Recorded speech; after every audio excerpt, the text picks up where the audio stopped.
بالله من شرور أنفسنا ومن سيئات أعمالنا. من يهده الله فلا مضل له ومن يضلل فلا هادي له، وأشهد أن لا إله إلا الله وحده لا شريك له، وأشهد أن محمدا عبده ورسوله.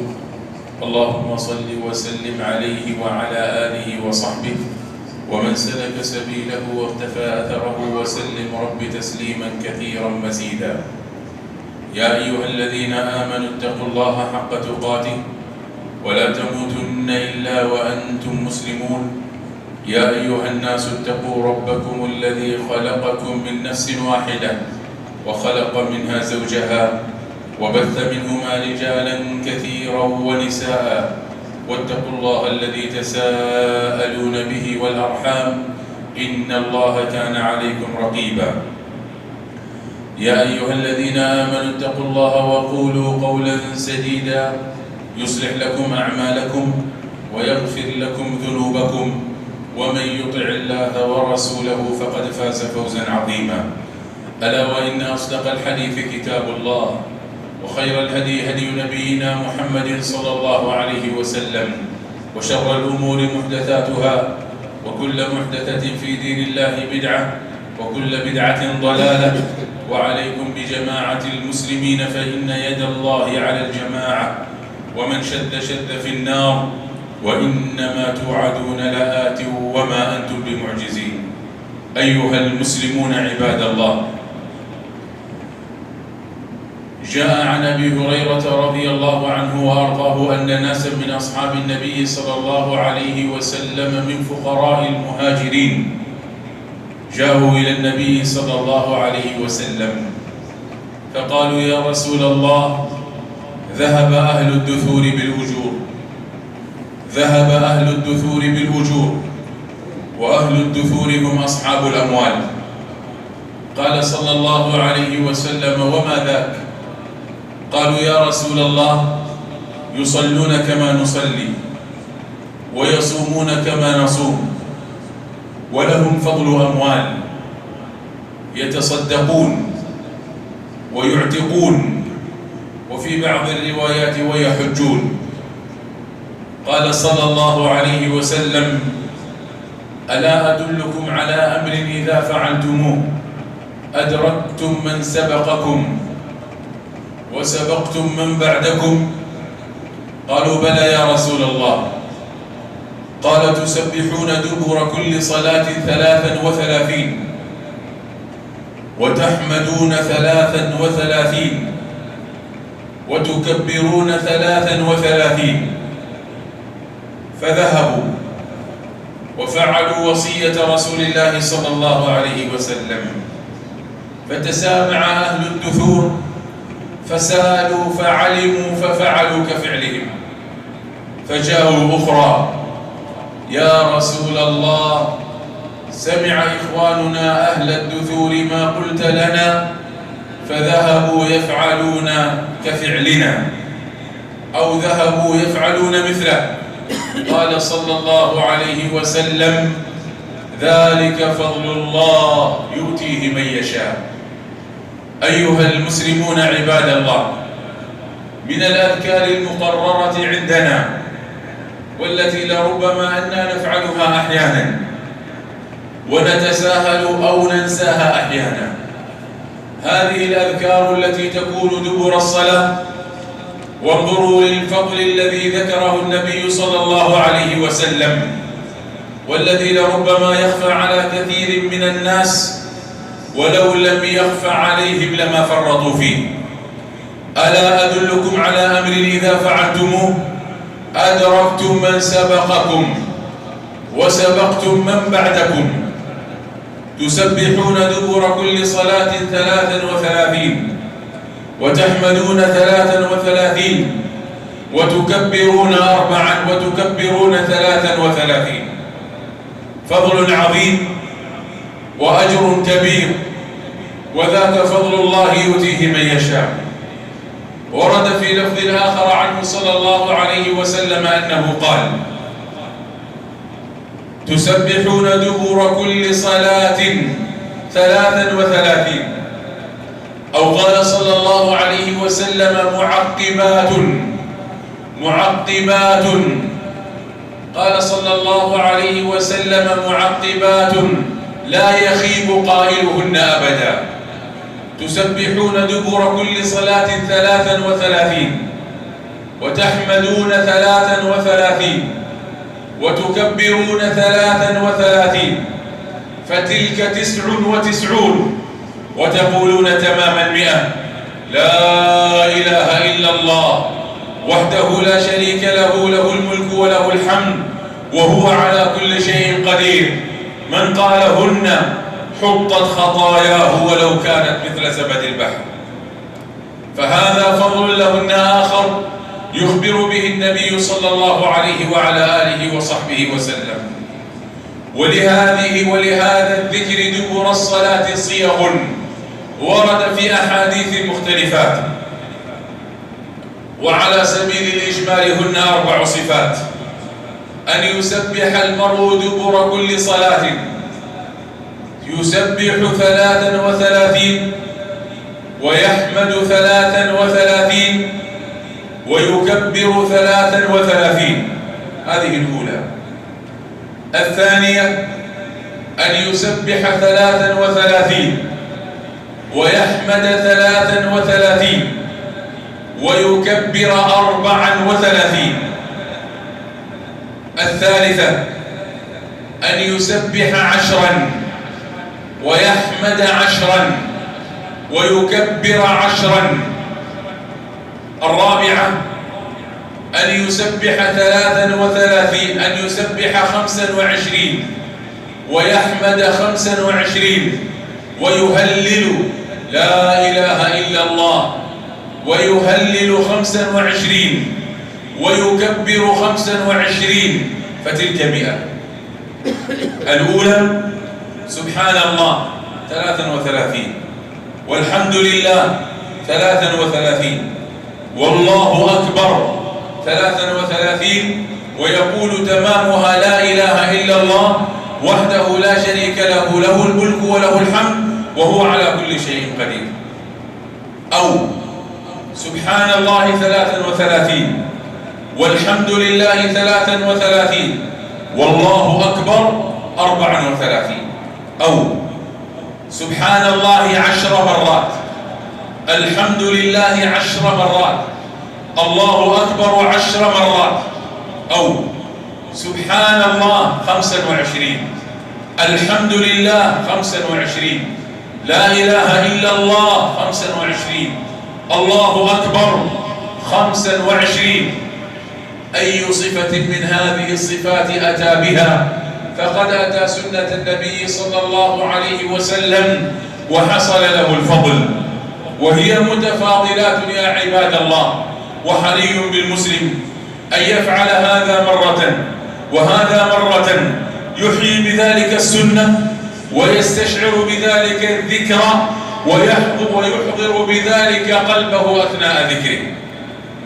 أيها المسلمون عباد الله، إن الذكر له من الفضائل عظيم، وقد قال صلى الله عليه وسلم: ألا أدلكم على أفضل أعمالكم، أو قال خير أعمالكم وأزكاها عند مليككم وخير لكم من إنفاق من إنفاق الذهب والورق، أي الذهب والفضة، وخير لكم من أن تلقوا عدوكم غدا فيضربوا رقابكم وتضربوا رقابهم.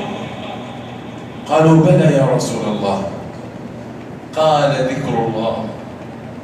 فذكر الله يا عباد الله يفضل حتى الجهاد في سبيل الله، وحتى إنفاق الأموال والصدقات، وهو أيسر ما يكون على اللسان وأسهل ما يكون، والموفق من وفقه الله جل وعلا.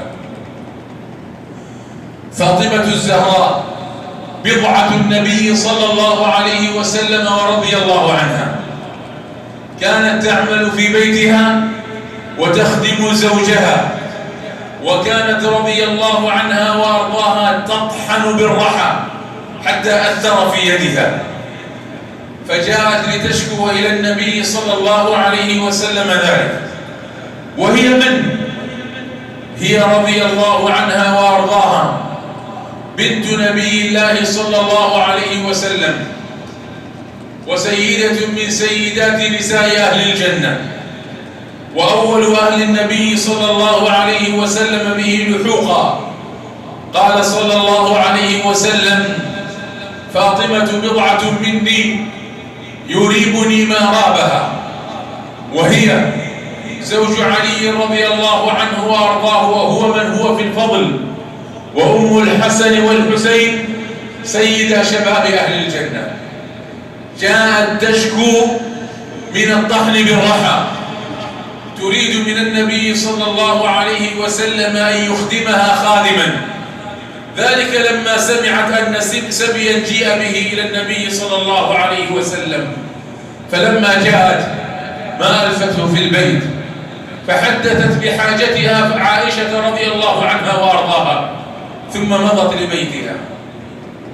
فجاء النبي صلى الله عليه وسلم فأخبرته عائشة رضي الله عنها وأرضاها بحاجة فاطمة، فمضى صلى الله عليه وسلم من فوره إلى بيتها، فدخل عليهما أي على فاطمة وعلي، وقد أخذ مضاجعهما. قالت: فهممت أن أقوم، فقال: على مكانكما. ثم جلس صلى الله عليه وسلم بينهما. قالت: حتى وجدت برد فخذه على صدري. ثم قال صلى الله عليه وسلم: ألا أدلكما على خير لكما من خادم؟ ألا أدلكما على خير لكما من خادم؟ إذا أويتما إلى فراشكما فسبحا 33 واحمدا 33 وكبرا 34 فذلك خير لكما من خادم. قال علي: فوالله قد أخذتهن فلم أتركهن ليلة. قال رجل: ولا ليلة صفين؟ في ليلة كان فيها القتال على أوجه وأشده. قال: ولا ليلة صفين. ثبات ولا مزحزحة ولا تراجع. إذا تعلموا العلم طبقوه وأثبتوه واقعا في حياتهم. قال أهل العلم: وفائدة هذا الذكر قبل النوم يحدث به العون من الله جل وعلا، فيعان المرء على أمور كأنما هناك من يقوم معه على ذلك الأمر أو على ذلك العمل، فهو خير من خادم. فالزموا ذلك يا عباد الله وحافظوا عليه. وهذه الأربع الكلمات هن الباقيات الصالحات، وهن غراس الجنة. قال صلى الله عليه وسلم: لا نقول سبحان الله والحمد لله ولا إله إلا الله والله أكبر أحب إلي مما طلعت عليه الشمس وغربت. طلعت الشمس وغربت على ما في الأرض، على الكواكب، على المجرات، على الأموال، على العقارات، على كل أخضر ويابس. طلعت الشمس على الدنيا وزخرفها. فمن قال هذه الأربع الكلمات كن خيرا من ذلك، إذ أنهن يبقى أثرهن وبردهن وفضلهن يجده المرء يوم القيامة في صحيفته في كتاب لا يغادر صغيرة ولا كبيرة إلا أحصاها، ووجدوا ما عملوا حاضرا ولا يظلم ربك أحدا. لكل وجهة هو موليها، فاستبقوا الخيرات أينما تكونوا يأتي بكم الله جميعا، إن الله على كل شيء قدير. بارك الله لي ولكم في القرآن والسنة، ونفعني وإياكم بما فيهما من الآي والذكر والحكمة. أقول ما تسمعون وأستغفر الله لي ولكم، فقد أفلح المستغفرون. الحمد لله على إحسانه، والشكر لربي على توفيقه وامتنانه، وأشهد أن لا إله إلا الله وحده لا شريك له تعظيما لشانه، وأشهد أن محمدا عبده ورسوله الداعي إلى رضوانه. اللهم صل وسلم عليه وعلى آله وأصحابه. من أعظم دلالات الحديث حرص الصحابة على فعل الخير وتنافسهم رضي الله عنهم وأرضاهم في ذلك، وفي ذلك فليتنافس المتنافسون. وهذه الأذكار يا عباد الله فضلها كما سمعتم، فلا تفرطوا.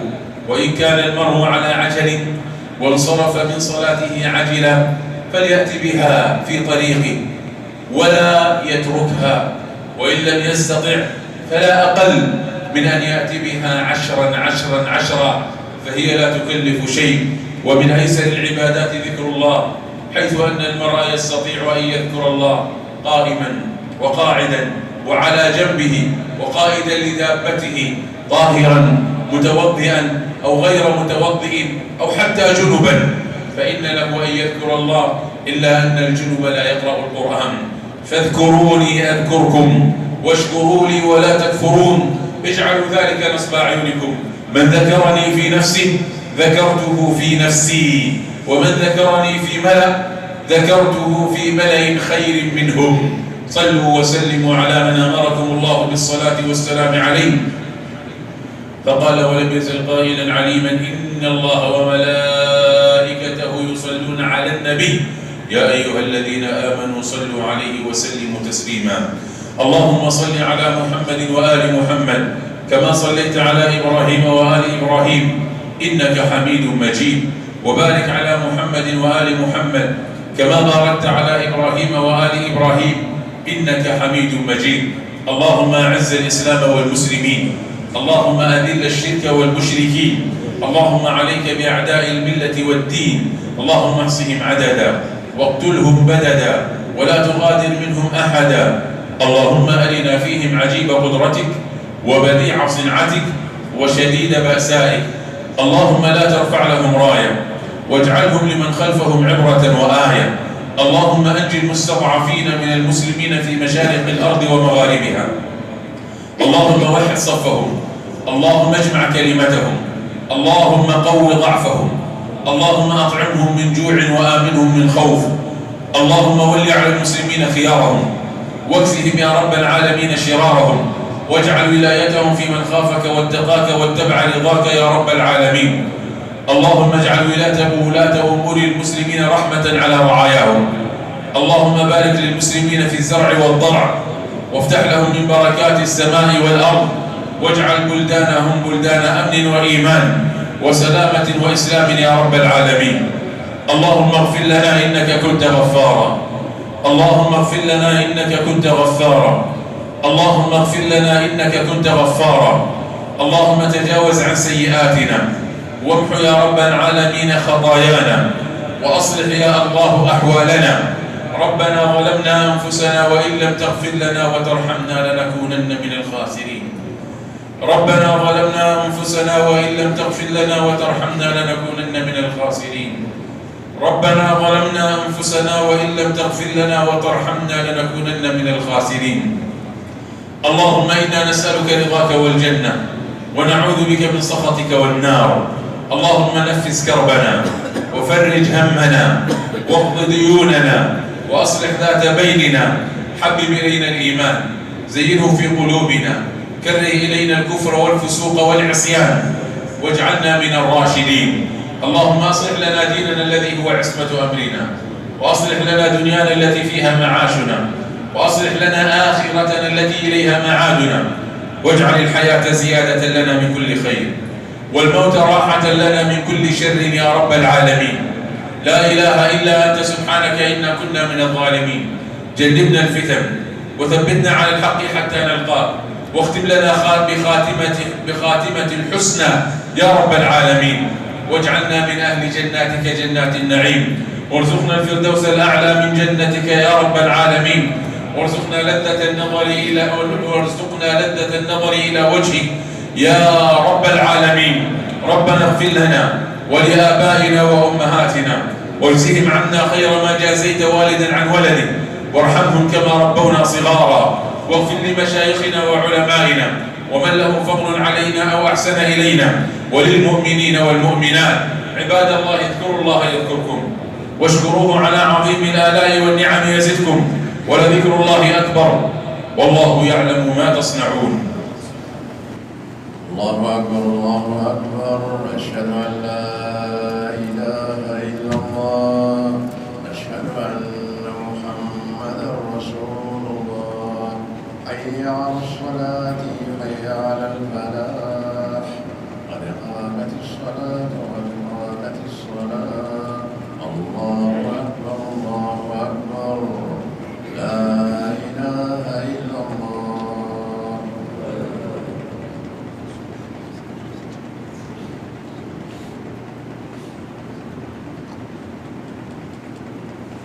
استووا اعتدلوا.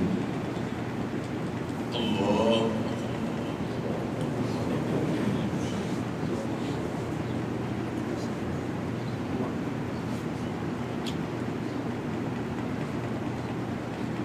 الحمد لله رب العالمين الرحمن الرحيم مالك يوم الدين إياك نعبد وإياك نستعين اهدنا الصراط المستقيم صراط الذين أنعمت عليهم غير المغضوب عليهم ولا الضالين.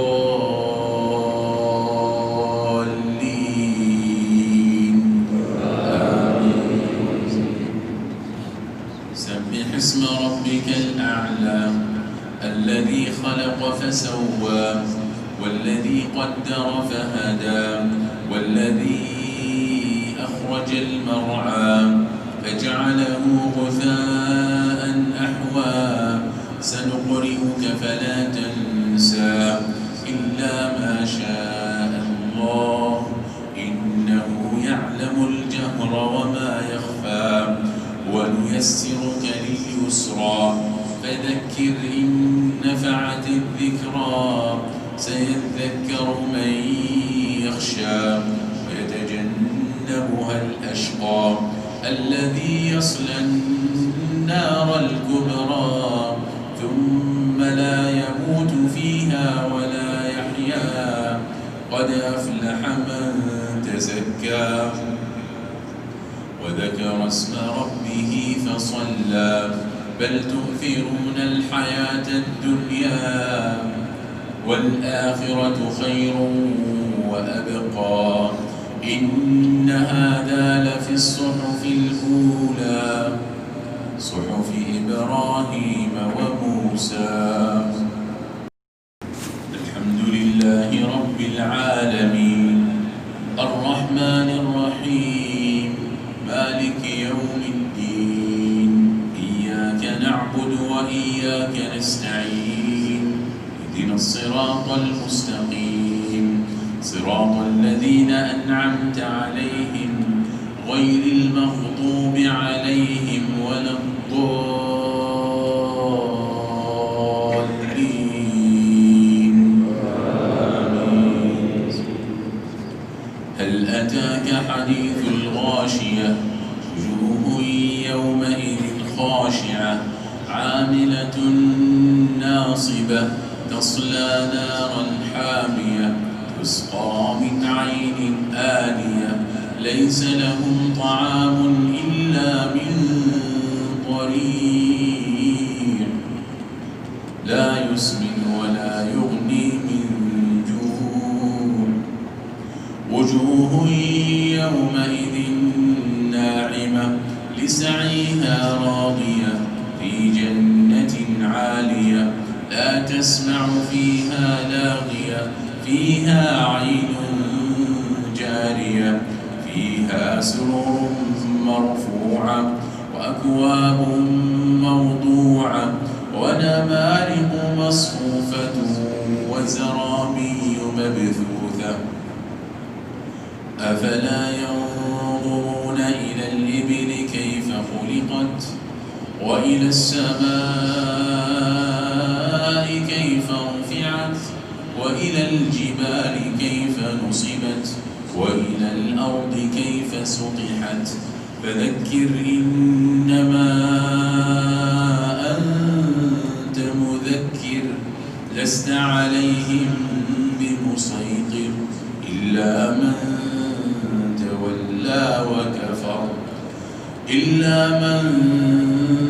تولى وكفر فيعذبه الله العذاب الأكبر إن إلينا إيابهم ثم إن علينا حسابهم.